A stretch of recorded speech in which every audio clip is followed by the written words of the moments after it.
want to, just for everyone, just introduce yourself, your business, talk a little bit about that. Sure. So I'm Tiffany Biddle. I'm the founder and CEO of Sweet May's Cookie Company. Sweet May's, I like to say, dates back to my great-grandmother, Fannie Mae, who the company's named after. She was a Southern cook and bake in her hometown of Madisonville, Kentucky. And then my grandmother is her youngest child who grew up in the kitchen with her. And then I grew up in the kitchen baking with my grandmother. So I like to say that Sweet May's, is made with love. And I, express my passion of baking through every cookie that we bake. Nice, man. That legacy is super important. Why'd you want to start that business? So I have always been like heavily into foodie, love food. I also am an influencer in the city. My page is Pursuit of Delights. So I knew I wanted to do something with food as far as blogging and then own a product line. So I just started out maybe back in like 2014, 15, just kind of practicing different recipes. At the time, I actually was doing cakes because that's what my great-grandmother Fannie Mae actually did. But then that was that time like where it was crazy big into like cupcake wars, cupcake shops. And I was like, I don't think I want to do cupcakes. So let's do something different. So then I thought about it, and cookies is something that like my husband and I enjoy. That's probably like his top dessert, maybe my second after cake and ice cream. But I didn't want to just do regular cookies. I wanted to do something fun and different. And considering I'm from the South, I've always wanted to somehow tie Southern flavors, Southern roots into what I did. So I was like, hey, why not do Southern cookies, And then my husband's like, okay. I was like, but let's not just do cookies. Like, let's stuff them. And he was just kind of like, okay. And, that's just kind of where the idea went. So eventually I started practicing my recipes at home.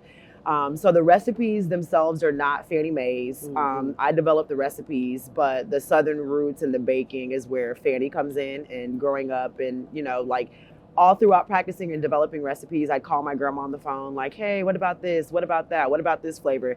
What about how does this react with that? So it just kind of took off from there. And I started from my home actually during COVID, the pandemic in 2020. So I baked out of my kitchen and grew the business to have, larger clients like Heinz, P&G, Ralph Lauren. So once I started having Netflix, so actually that was what made me become a member at Findlay Kitchen, was because Netflix called and they wanted 1,600 cookies. So I had to have my husband, my mom, his parents, and my grandma all come up and help me because we had about 5 days to get 1,600 cookies done in our single family use oven.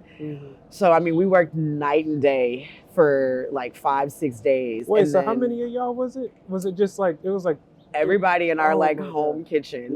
So my mother-in-law watched our kids. We have 2 daughters. Okay. So she watched and babysat while all the rest of us baked, made, wherever anybody could have, we had hands, we did it. They stepped in where they needed to. So then that's when my mom and my husband were like, okay, you might want to find a commercial kitchen because I think you've outgrown your home. So that's when we went and applied to become members at Findlay Kitchen. Oh my gosh, that's unreal. That's great though. Congratulations on that. Thank you. That's a big deal and an accomplishment. So I want to back up a little bit. Were the cakes, were those Fannie Mae's recipes or like?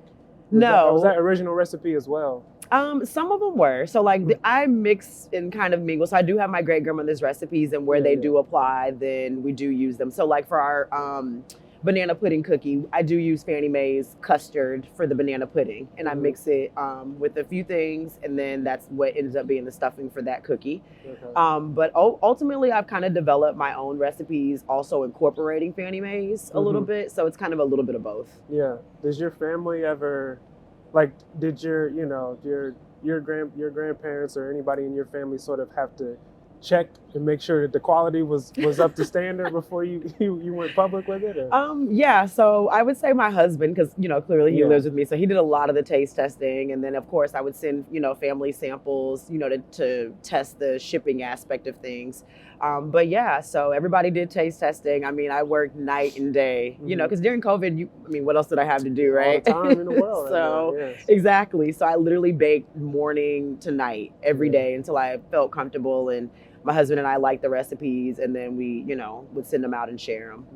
So if you're spending all this time baking, how did you have time to work on the business side too? Like, how does that balance work? Honestly, I'm still trying to figure that out even to this day. My husband and I talk about that a lot, but I think it just takes a lot of balance. I mean, again, like I said, we have 2 kids. So between mom life, wife, and the business, you just have to find time.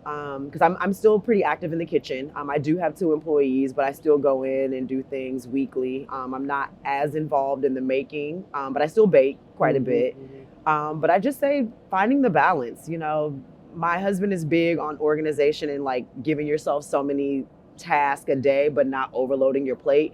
So I can honestly say I think that's helped a lot. I know a lot of what your story about the business is part of Fannie Mae and your family lineage and legacy. Why do you think it was important to include that? Because I like to tell people all the time that I am totally like a family-based business. A lot of people, and I think we've gone through that era sometimes. Everybody's like, oh, I'm self-made and but I totally am like the opposite. I would say I'm definitely family-made. I think without my family, it would be truly hard. My husband works the markets for us. So I do a lot of the day-to-day operations, and on the weekends, he'll come and work the market while we're, our stalls being put together. But my mom and my grandma have helped financially investors. My in-laws will come and babysit the kids whenever we need to do anything. So wholeheartedly, this business is family built. Yeah, that's amazing. I want to ask too, there's so much conversation around women-owned businesses, Black-owned businesses. You representing your business as a Black woman, does that mean anything to you? Does that matter at all? Absolutely. I think there's so much to be proud of as a Black-owned business. And I think the biggest thing is just being uniquely you and being yourself and stepping into that. I think sometimes, I know for me personally, I can't speak for all African Americans, but I think sometimes we shy away from that, or we like to pick and choose when we want to say yes, we are, a Black-owned business. And then sometimes we're kind of like, do I want to say that? Is this the right time to say that?